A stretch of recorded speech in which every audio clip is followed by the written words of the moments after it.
Good afternoon, everybody. It's great to see all of you on this very newsy day, to say the least. I have a couple of updates for you this morning, or this afternoon. As you know, this morning, the president spoke to President Putin of Russia. They spoke at length, and the president released a statement following that conversation in great detail.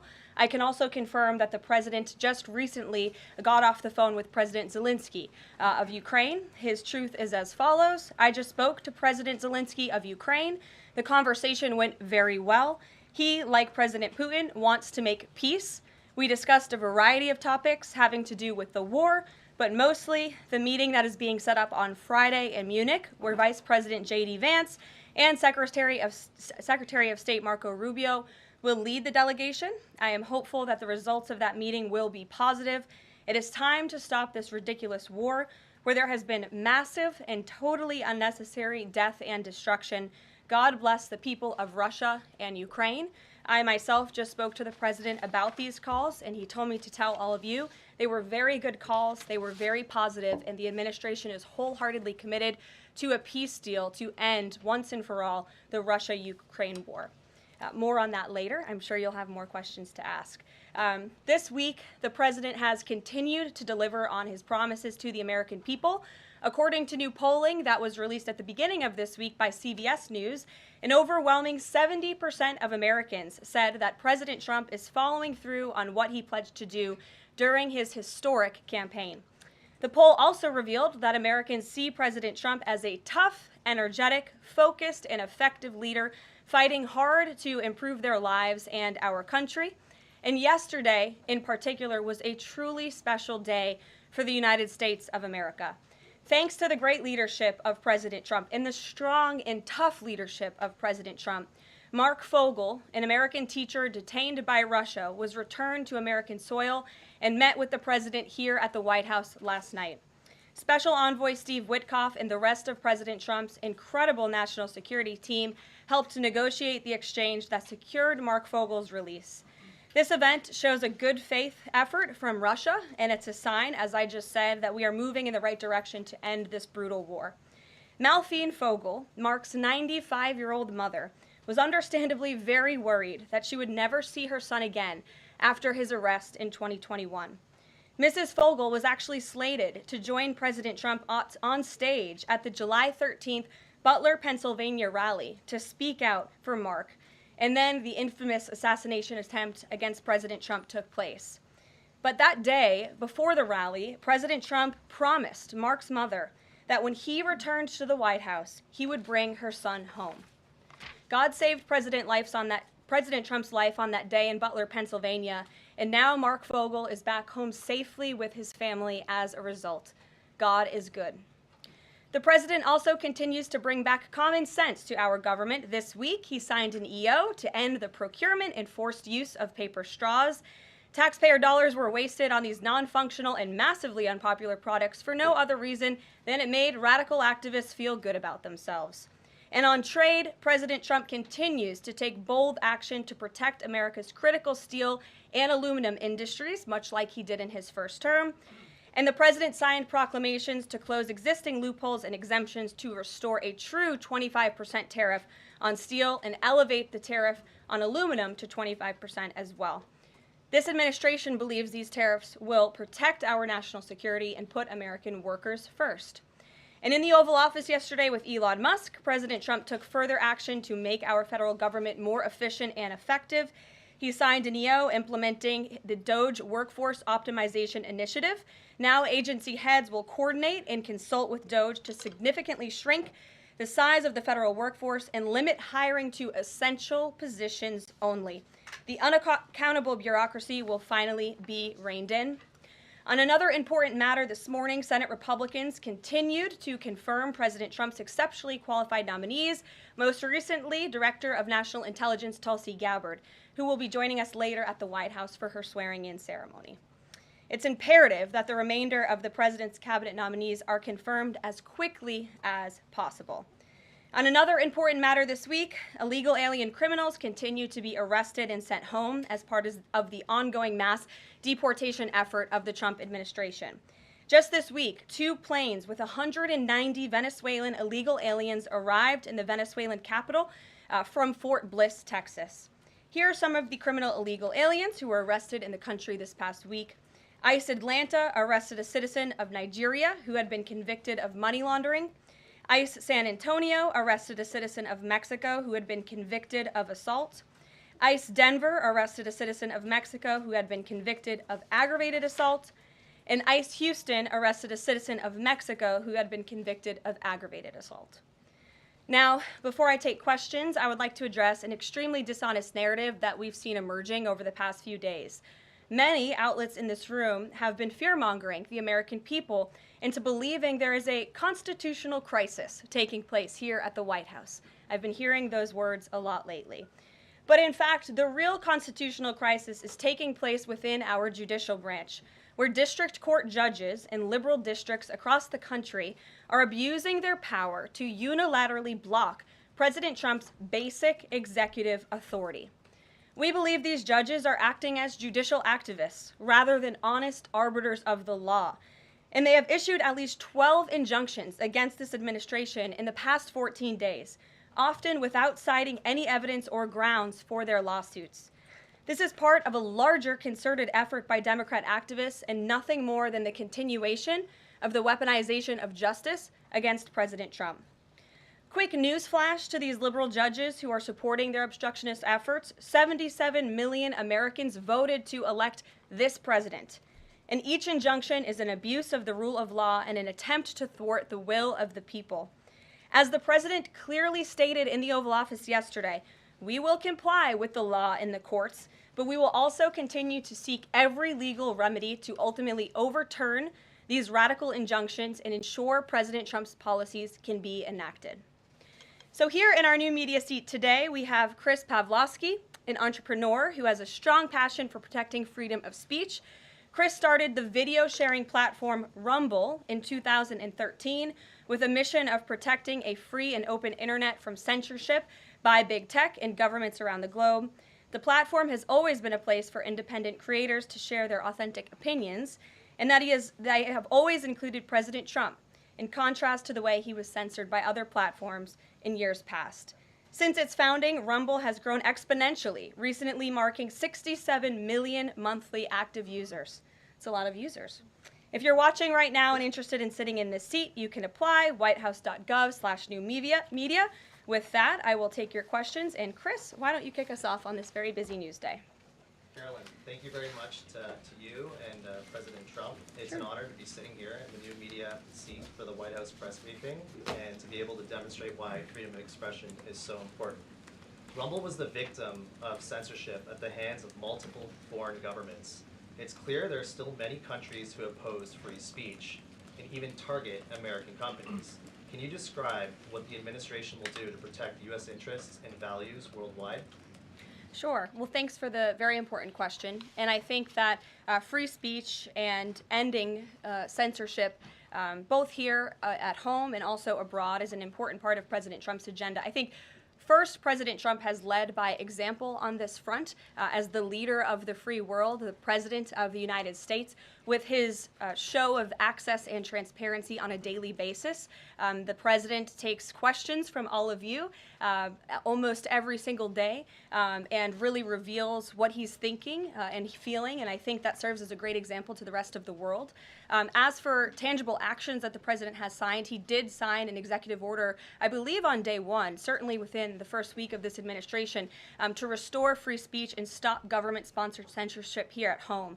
And the EO made it very clear that federal employees are not allowed to engage in any activity that would infringe upon the American people's right of free expression. So I think the president has led quite strongly on this. And I would just add, this is part of the reason we have a new media seat, to invite new voices into this room. Again, we're going to need to expand this room because so many people are interested, and we're very excited about that. It's a privilege to cover this White House, but we want all voices to be heard. So thanks for being us with here, Chris, and I hope you enjoy the briefing. Sure.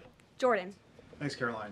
Data out this morning showed that consumer prices were up across a variety of goods, and just before that report, though, President Trump called for lower interest rates. The Fed said it's holding rates steady to try and tamp down further inflation. So how would lowering rates help keep inflation in check for the American people? Sure. Well, first of all, on the inflation point, we did receive those numbers, and they were worse than expected, which tells us that the Biden administration indeed left us with a mess to deal with. It's far worse than I think anybody anticipated because, unfortunately, the previous administration was not transparent in where the economy truly was. We know people at this very podium told the American people that inflation was transitory and that it would go away. That was not the case. And now the last report of the Biden administration, as revealed today, shows that inflation is still about 4.5% higher over the past 3 months. This is an indictment on the Biden administration's mismanagement of the inflation crisis and their lack of transparency in addressing it. As for tackling inflation and interest rates, the president has made his position on this very clear. He wants interest rates to be lower, he wants inflation to be lower, and he believes that the whole of government economic approach that this administration is taking will result in lower inflation. I have said that from this podium many times. The president had record low interest rates and inflation rates in his first term. He believes that the economy can handle it and withstand it. And we're doing a lot to tackle the inflation effort on this front. It's a whole of government economic approach, and I've talked about what we're doing to tackle inflation quite a few times from this podium. Can you update us on reciprocal tariffs? That's going to come before Prime Minister Modi's visit tomorrow. I do believe it will come before the Prime Minister's visit tomorrow, and I will let the President discuss the details on the reciprocal tariff front. But this is something he believes strongly in, and it's very simple logic as to why the President wants to impose reciprocal tariffs. It's the golden rule, which we all learned when we were growing up in school. Treat others the way you want to be treated, and far too many nations around this world have been ripping off the United States of America for far too long, and that's why the President believes this will be a great policy that will benefit American workers and improve our national security. JJ. On Doge and the fraud claims, Elon Musk in the Oval yesterday gave us some information on that. We're just wondering if there's some proof, evidence. Is the White House willing to share evidence of those fraud claims, or can Elon Musk come to the briefing room and share material evidence of what he's talking about? Sure. I would love for Elon Musk to come to the briefing room. That's why we had him go to the Oval Office yesterday, where I think he provided great answers. He was speaking in layman's terms, speaking common sense to all of you in the media, but also to Americans at home. But I would say especially to all of you in the media, because I think it's a real fallacy that there's this alleged lack of transparency when it comes to Doge. President Trump and Elon Musk have been incredibly transparent on what Doge is doing. There is an X account with the Doge handle. They are tweeting out what they are doing on a daily basis. They have a website where they are posting the receipts of the contracts that they are reviewing and the payments that they have stopped from going out the door. The secretaries of our departments have stopped from going out the door. And I would also say that before it was Elon Musk making our government efficient and accountable, it was some unnamed bureaucrat that none of you knew. Elon Musk is the richest man in the world. He's also now one of the most highly scrutinized men in the world alongside President Trump because of what he's doing and the access that he is allowing. So there's great transparency. As for the actual receipts, we are happy to provide them, and I actually brought some today because all of you know I love to bring the receipts. We have contracts upon contracts that we can send and provide this information to you. Let me be very clear. We are not trying to hide anything. We have been incredibly transparent, and we will continue to be. These are screenshots of contracts that Doge found across our government. This is a DEI contract, $36,000 for U.S. citizenship and immigration services. That is against the president's policies and his America First agenda. This is a $3.4 million contract, a Council for Inclusive Innovation at the U.S. Patent and Trademark Office, Department of Commerce, another DEI contract that Doge identified. I can continue to go through these. Oh, I love this one, $57,000 for climate change in Sri Lanka. What is this doing to continue the interests of the American people? Absolutely nothing. These are the line items across the federal government that Doge is identifying daily. They're moving very fast. There's a lot of paper that we can show you, but we're happy to do it. This administration has been more than transparent about what Doge is doing, And here's one of their tweets that they posted about the mine. I believe this is in Pennsylvania, where the federal employee retirement system is being processed. Did anybody know this was even happening in our country before Elon Musk talked about it in the Oval Office yesterday? A lot of Americans didn't. So we are providing transparency and accessibility on a daily basis when it comes to Doge. And I also have a Doge daily report, if anybody would like it, on all of the things that they are identifying and finding. We're happy to provide this information to you. We're talking about it every single day. Are all those things you just mentioned fraud, or are they waste, or are they just contrary to the president's policies? I would argue that all of these things are fraudulent, they are wasteful, and they are an abuse of the American taxpayer's dollar. This is not what the government should be spending money on. It's contrary to the president's priorities and agenda. And again, we can continue to provide you the receipts for all of the fraud, waste, and abuse. And if anybody in here wants to argue that the federal government is not fraudulent in some capacity, be my guest, because I think the American people watching at home would beg to differ. Caroline? Mary. Hey, more on the judges. Does the White House believe the courts have the authority to issue these nationwide injunctions? We believe that the injunctions that have been issued by these judges have no basis in the law and have no grounds, and we will, again, as the president said very clearly yesterday, comply with these orders, but it is the administration's position that we will also ultimately be vindicated, and the president's executive actions that he took were completely within the law, they were constitutional, and we look forward to the day where he can continue to implement his agenda. And I would just add, it's our view that this is the continuation of the weaponization of justice that we have seen against President Trump. He fought it for 2 years on the campaign trail. It won't stop him now. Brian. Yes. I want to go back to Doge just for a second. Earlier, the subcommittee headed by Chairman Marjorie Taylor Greene, her and her staff discovered $2.7 trillion in improper payments to Medicare, Medicaid, overseas, to people who should not have gotten it. Some of this room might have missed that press conference. Can you elaborate on what the president is thinking at this point? Well, again, that's another example. There's a very long list of the fraud, waste, and abuse that Doge is identifying on a daily basis.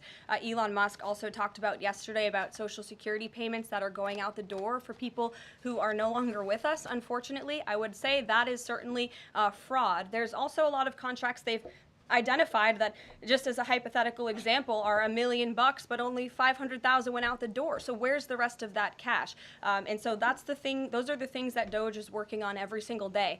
And I would just remind everybody in this room, this is what President Trump campaigned on doing. He's delivering on a promise that 77 million people elected him to do.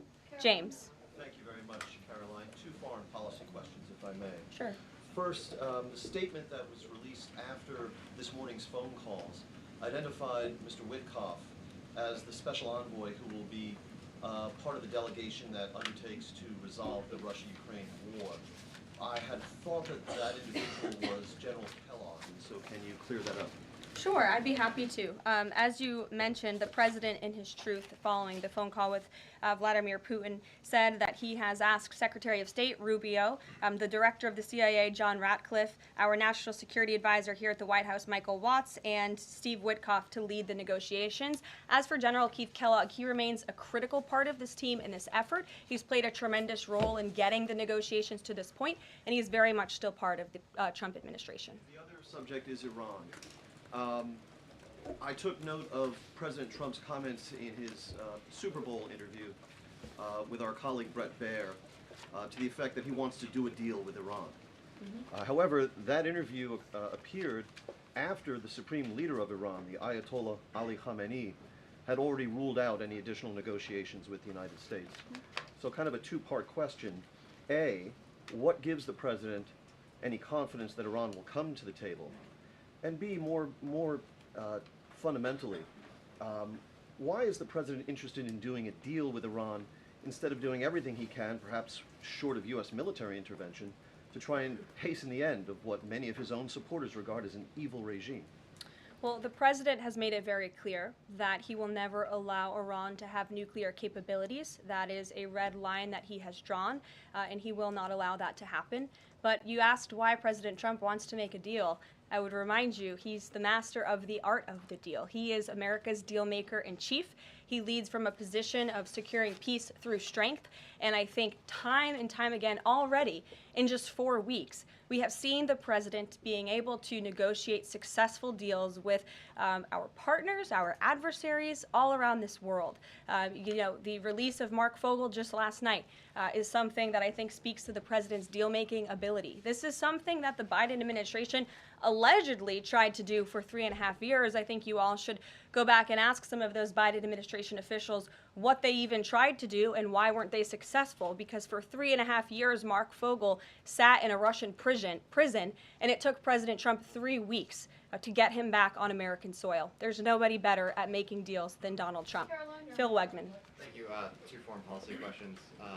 Ukrainian President Zelensky has said after the war that he wants NATO membership or nuclear weapons. We heard Defense Secretary Hegseth say that NATO membership was unrealistic. What's the president's view on the other option, on a nuclear Ukraine? I have not talked to President Trump about Ukraine's NATO membership or their nuclear capabilities. I would leave it to him to discuss. But I will tell you again that Secretary Rubio and also the Vice President, J.D. Vance, will be meeting directly with President Zelensky in Munich on Friday, and I'm sure they will provide a readout of that conversation and that discussion. And then the second question, given that this administration has called on Europe to take more responsibility for their own defense, I'm wondering, will the EU or any other European nation other than Ukraine be involved in these peace talks? I don't have any European nations who are involved currently to read out for you. Certainly, the president has employed a very strong team or deployed a very strong team to continue these negotiations. And the fact that he was on the phone with both President Putin and President Zelensky today shows that he's very much involved in this effort as well. And then just a follow-up, I guess. Sure. Should we expect the president to negotiate in person with Zelensky and Putin? I don't have anything to read out on that for you today. Maggie, good to see you. Thanks for taking the question. You talked about the transparency with Doge and Elon Musk's press availability yesterday.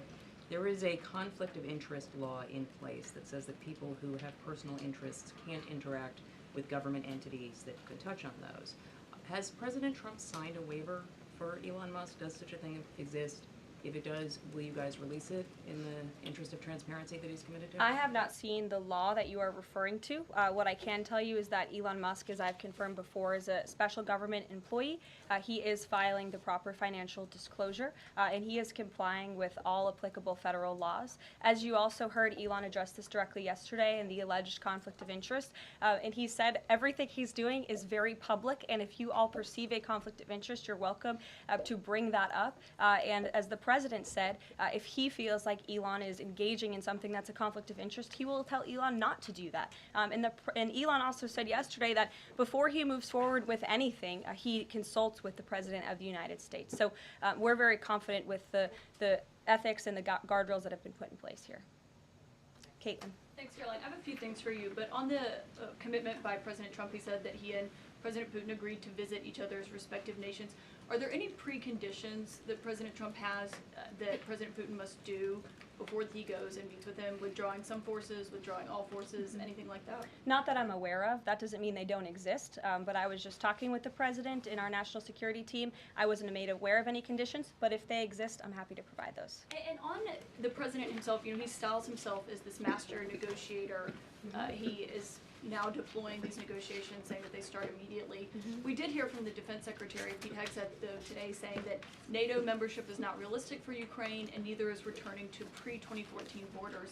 Aren't they giving away bargaining chips before these negotiations have even started? Again, I haven't talked to the president about Ukraine's NATO membership, and he appointed several individuals to negotiate on his behalf. He's directly involved in these negotiations as well, and I'm sure if you ask him that question in the near future, when you're able to, he'll give you an answer. I just don't want to get ahead of him on it. And final thing for you, which White House official made the decision to bar the AP reporter from the Oval Office and the diplomatic reception room last night? Well, first of all, let me just set the record straight. It is a privilege to cover this White House. It's a privilege to be the White House press secretary. And nobody has the right to go into the Oval Office and ask the President of the United States questions. That's an invitation that is given. And there are hundreds of outlets on this campus, many of you in this room who don't have the privilege of being part of that pool every single day and getting to ask the President questions. We reserve the right to decide who gets to go into the Oval Office, and you all have credentials to be here, including the Associated Press, who is in this briefing room today. But isn't it retaliatory in nature is the argument, because the reason that the AP was barred, which they said was because they're not using the phrase Gulf of America, they're using Gulf of Mexico in line with their standards.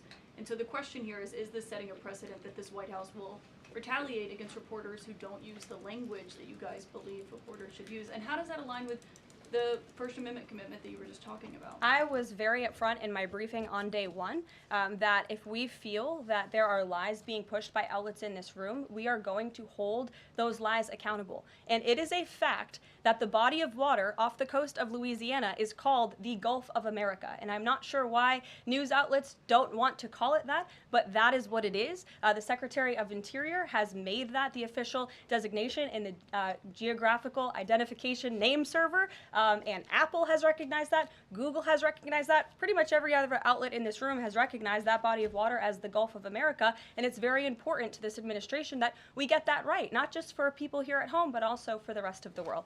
Sure. Thank you, Caroline. The prisoner exchange with Russia coming at the same time as the president is now announcing negotiations to end the war in Ukraine. The timing of that is hard to ignore. Was Ukraine discussed as part of this prisoner swap? I was not involved in those discussions, so I can't comment on whether that came up or not. What I can say is that this was a very good deal for the United States of America and for the rest of the world. As you know, we have confirmed that the Russian who will be returning home very soon, Alexander Vinnik, was a non-violent crypto criminal, and as part of this exchange, he has forfeited more than $100 million that he obtained in that illegal crime. And in exchange, of course, we got Mark Fogel, who is a middle school teacher who kissed the American soil, but kissed the ground last night when he returned to the United States of America. It was a great deal and a great day for our country, and I think everybody, regardless of political affiliation, agrees with that. And was Russia made aware ahead of time of the parameters that the administration and Secretary Hegseth was going to be announcing today? The NATO perimeters? Yes. I'm not sure. You'd have to ask Secretary Hegseth and the Defense Department on that, since he announced them. Jackie. Thank you, Caroline. Just to be clear, so when we're listening for a shift in position on U.S. policy, should we only listen to the President and maybe not the Secretary of Defense? Because what he outlined today would represent a shift in U.S. policy. I'm not saying that. I'm just saying I speak for the President of the United States behind this podium, and I will let him discuss that. Can you tell us any more about the next hostage releases? I understand another American's coming out today. Sure. I'm glad you asked. It speaks to President Trump's deal-making ability, and we can confirm the safe release of one American and two individuals from Belarus, one of whom worked for Radio Liberty. Out of respect for the privacy of these individuals, their request, we have no further details to announce on their identities, but we can confirm that one American was released today, and it's a remarkable victory on the heels of Mark Fogel returning to America last night. Anything on who the U.S. might be releasing in exchange? I don't have details on that at this moment. I don't have details on that at this moment. I do know that these three individuals have been released and are on their way home to their respective countries. Ouija. Caroline, thank you so much. Can you explain how President Trump envisions the war in Russia and Ukraine coming to an end? Does he expect Ukraine to hand over all the territory in question? Again, these negotiations are ongoing. I will allow the president to divulge any red lines that he may set, but I think as deals in the past have come to fruition, the president has proven one of the things that makes him a very effective negotiator is not revealing what he's anticipating from both sides, but he is at the forefront of these negotiations in addition to the very qualified individuals who he's tasked with speaking to both President Putin and President Zelensky. And speaking of deals, a meeting with the President of the United States offers any foreign leader credibility. Was it part of the prisoner swap with Fogel that President Trump agreed to meet with Putin? Again, I was already asked this question. I said I was not made aware of that, but we can certainly get you an answer on that. I'll check in with the NSC. Sure, Monica. Thanks, Caroline. It's clear that this administration is dedicated to both truth and transparency. We know that with DOJ, but we also know that because this administration recently announced it's going to declassify the assassinations of Martin Luther King Jr., JFK, and RFK. I'm wondering, is it likely that we're going to see more information regarding the assassination attempts on the president's life while he was on the campaign trail? In regards to the assassination of the individuals you mentioned, President Trump signed that executive order directing the respective agencies to do it. I know that that process continues and is ongoing. He's committed to transparency in the declassification of these very important files that I think many Americans are not only interested in learning about, but also have the right to know about. As for the two heinous assassination attempts on the president's life, he's spoken to this publicly. I've spoken to him about it privately, and as he said publicly to all of you, he feels he has a right to know about further information about the individuals who tried to kill him, tried to take his life. And so, if and when we get that information, I'll leave it up to the president to decide whether or not he would like to reveal it. But I believe in the effort of transparency that we've seen consistently from this president, he certainly will. Daniel. Thanks, Caroline. I wanted to ask you about the $59 million that FEMA sent to New York City migrant hotels. Secretary Kristi Noem just put out a statement saying that she's clawed back the full payment that FEMA activists unilaterally gave to NYC migrant hotels. She wrote, "Mark my words, there will not be a single penny spent that goes against the interest and safety of the American people." What does the response of the Trump administration send to any federal bureaucrats that are thinking about obstructing the president's agenda? They will be held accountable. The president is signing executive orders daily, and he expects all officials across the administration, regardless if they are a political appointee or if they are a career bureaucrat, to adhere to the will of the American people and the 77 million Americans who re-elected President Trump. He's here for a reason, and he is focused every day on implementing his administration's goals and sending $59 million to a migrant hotel to house illegal immigrants when there are still people in North Carolina and California who have not received FEMA funding is not something that this administration is going to tolerate. Deanna. Thank you so much, Caroline. One on New York and one on Russia, please.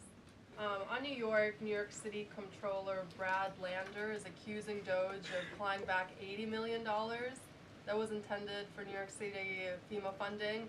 Wondering if you've heard about that figure, if that figure is accurate, and why that money was taken back. I have not heard about that figure. DOJ is moving very quickly, but I can get the receipts and gladly send them to you. I know that story is likely of great interest to the New York Post. And then one John. on Russia, please. Sure.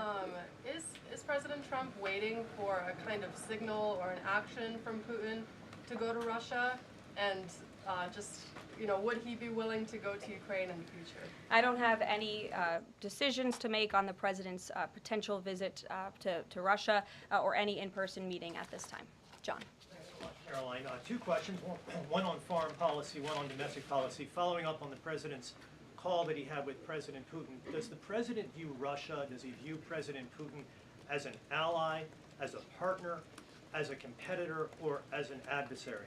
I believe this nation views Putin and Russia as a great competitor in the region, at times an adversary, but as the president has said as well, he enjoys having good diplomatic relationships with leaders around the world, finding that common ground, also calling them out when they are wrong, and leading from a position of peace through strength. That's the president's greatest strength, and we've seen that again, time and time again. And then as you pointed out in your statement regarding the confirmation of Tulsi Gabbard, there was one Republican who voted against the nomination of Tulsi Gabbard. It was Senator Mitch McConnell.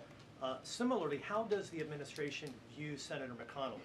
Can he be a partner in the president's legislative agenda? Are you disappointed that he voted against not only Tulsi Gabbard, but also Pete Hegseth to be the defense secretary? I think we're greatly disappointed in any Republican who chooses willfully to vote against the president's exceptionally qualified cabinet nominees and picks to lead his America First administration.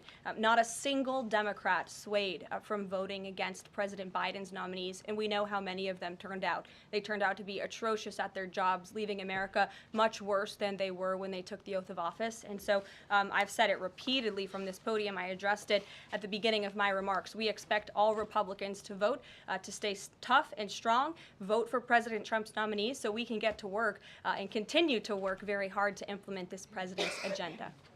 Sure. Thank you, Caroline. On South Korea is currently in a chaotic situation.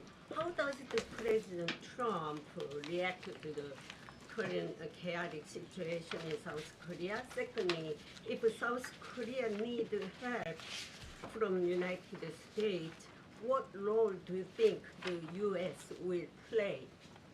Sure. I haven't spoken to the president about the ongoing situation in South Korea. I would defer you to his previous statements. And I can also see if I can get you something new from the National Security Council, who I'm very confident the officials that are focused on South Korea are on this. I just haven't spoken to them about it, but I'm happy to provide that for you.